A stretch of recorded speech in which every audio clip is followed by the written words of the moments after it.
Question 1. Term deposits are against which no check can be issued. Against term deposits, no check can be issued. Question 2. Which of the following is not a function of money? Intermediation is not a function of money, whereas the function of money are unit of account, store of value, and medium of exchange. Question number 3. Money that a government has required to be accepted in the settlement of debts is defined as legal tender.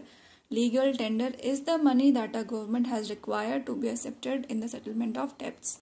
Fourth, which of the following statements given below are not true about fixed deposits? All of these three statements are not correct. The first one which is not correct is they may vary from a few days to a few years. Second, they are not payable on demand. Third, the depositor can borrow funds from the bank against a fixed deposit as security. All these are not correct for fixed deposits. Question number 5. Which of the statements given below are not true about current account deposits? Third one is not correct about current account deposit. That is, there are restrictions on the checking facilities. What that means is there are no restrictions on checking current account deposit. That is correct. Then we have other two correct ones for current account deposit. That is, they are mostly held by students. Correct. They are payable on demand. Question 6. The measure of money supply M1 includes net deposits of the banks. Seventh question. Total deposit with post office saving banks are included only in M4. In M4, total deposit with post office saving banks are also included, and they are only included in M4. Eighth question. The fact that money avoids the double coincidence of wants necessary in a barter economy illustrates which function of money? It illustrates medium of exchange function of money. Ninth, the velocity of circulation is the average number of times per year a dollar is spent on goods and services in GDP. In short, you can say the number of time the money changes hand is called the velocity of circulation. 10th question. The quantity of money in an economy is $9 million and the velocity of circulation is 3.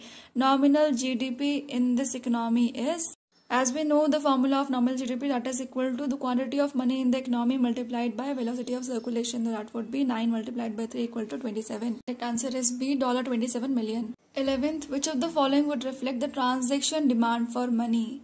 C will reflect the transaction demand is keeping money in your wallet to pay for bus fare.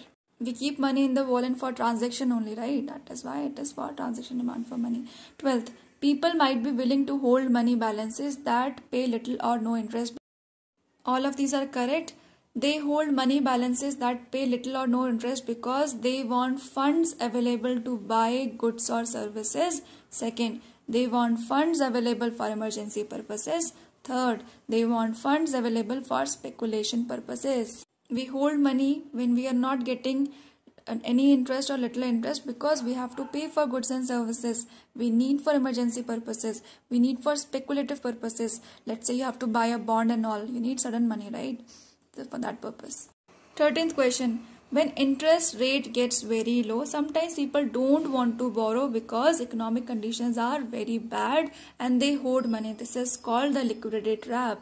Liquidity trap is a situation where interest rate goes very down and people feel that it is more beneficial to keep the money with ourselves than to invest. 14th question. The quantity theory of money holds that the quantity of money in the economy multiplied by velocity will be equal to the total spending. So total spending is equal to quantity of money multiplied by velocity. 15th question. A liquidity trap occurs when interest rate falls so much that monetary policy is no longer effective. So in this liquidity trap situation, fiscal policy is most effective. 16th question. The speculative demand for money is a function of rate of interest. Speculative demand means when you invest on bonds and shares, you will only invest on them when you will get proper rate of interest on them. So when in future you will get proper rate of interest on your bonds or share, then only you will invest on speculative demand, right? So speculative demand is a function of rate of interest. 17. Which of the following are determinants of demand for money according to Friedman?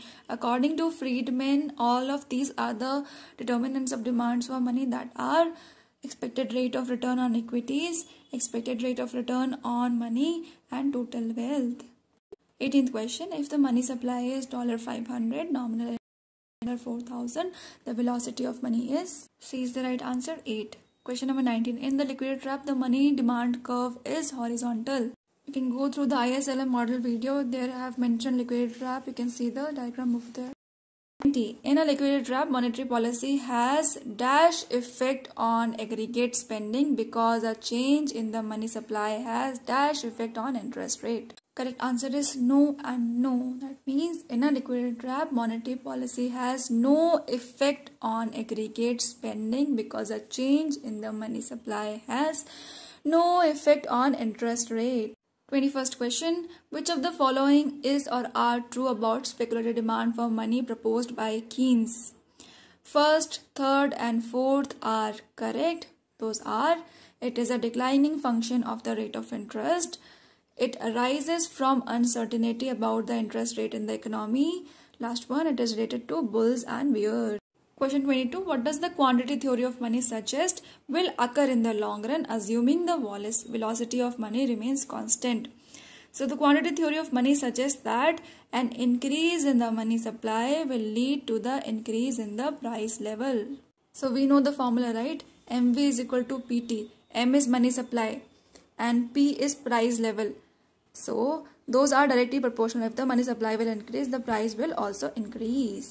Question 23. Narrow money refers to M1. Question 24. Banks perform the function of receiving deposits, lending money, agency services. All of these are correct. 25 question. The measure of money supply M1 does not include net time deposit of the banks. And M1 includes the other three. Those are currency held by the public, net demand deposits of the bank, and other deposits of RBI. Question 26. Who publishes the 4 measures of money supply? Reserve Bank of India publishes the 4 measures of money supply. Question number 27. Which agency publishes the report on currency and finance?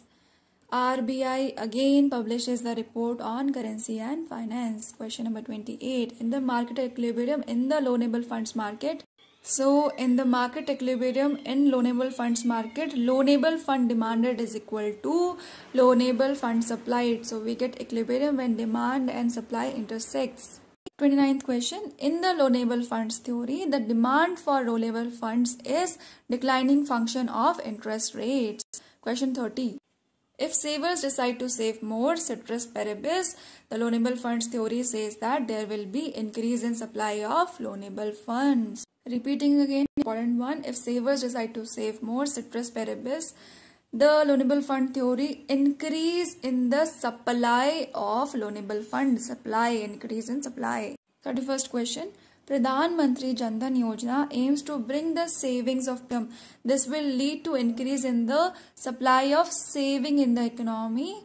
Ceteris paribus, what does loanable funds theory predict in such a case? It predicts that decrease in the market rate of interest. 32 question. According to loanable funds theory, an increase in the demand for investment, ceteris paribus, will lead to rise in interest rate. 33. According to Hicks ISLM model, interest rate is determined by both monetary and non-monetary forces. Question number 34. Which of the following theory is not concerned with the determination of interest rate in the economy? Leontief's input-output model is not concerned with the interest rate. The other three are concerned with the determination of interest rate. Those are Keynes theory of liquidity preference, loanable funds theory, Hicks ISLM model. Question 35. The loanable funds theory of interest rate is an extension of classical savings and investment theory of interest rates. Repeating again, the loanable funds theory of interest rate is an extension of classical saving and investment theory of interest rates. Next question. Which of the following statement do not form the correct assumption about loanable funds theory? So the market for loanable funds is divided into various segments is not correct about loanable funds theory. The correct ones are only one pure rate of interest prevails in the market and there is perfect competition in the market. The market is characterized by perfect mobility of funds. Question number 37. Which of the following statement is not true about loanable fund theory? D is not true. It says the theory assumes that the market for loanable funds is divided into various segments. The correct one for loanable funds theory are: the theory is stated in terms, the theory uses partial equilibrium approach, the theory assumes that there is perfect competition in the market. 38th question. Which of the following represents a monetary force and not a non-monetary force? Money supply represents both monetary as well as non-monetary force. 39th question. The supply of loanable funds does not consist of gross investment expenditure. Repeating again, supply loanable fund does not, i.e. it consists of aggregate saving of all household and firms net of their savings, aggregate disholding of cash, incremental supply of money. These are the components of supply of loanable funds. Question number 40. The demand for loanable funds consists of GIE, that is gross investment expenditure. So see the last question, see this question. Supply of loanable fund does not include gross investment expenditure because the demand of loanable funds includes gross investment expenditure. And the other three are the parts of supply of loanable funds. Those are, repeating again, aggregate saving of all household and firms net the savings, aggregate disholding of cash, incremental supply of money. Question number 41. The theory of liquidity preference is associated with. So the theory of liquidity preference is associated with Keynes theory of liquidity preference. Question number 42. Which of the following statement do not represent criticism about the loanable funds theory? The third one does not represent the criticism about loanable funds theory, that says none of the investment are financed by owned funds as all of it is financed by borrowed funds. The other three are the correct criticisms of loanable funds theory. Those are: not all savings are routed through the loan market because some are directly invested into fixed assets by the firms and household. Second, not all disholding of cash is lent to others as some of it is spent directly by the holders. The last one, the borrowings and lending through perfectly homogeneous bond is one fully integrated markets. Not true because a wide variety of loan contracts are used in imperfectly segmented markets. 43rd question. Which of the following interest rate do not represent the administered interest rates? D1 does not represent, that is rate of long-term government debt. The other three represents the administered interest rate. Those are deposit rates on post office saving deposits. Second, deposit rates on national saving certificates and Kisan Vikas Patras. Third one, lending rates on term lending institutions. Question number 44. Question number 44. Which of the following represents interest rate in the non-corporate sectors? So bazaar bills or the hundi rate does not represent the interest rate in the non-corporate sectors. The other three represents the interest rate in non-corporate sectors. Those are treasury bills rate, interbank call money rate, rates on corporate securities. Thank you so much.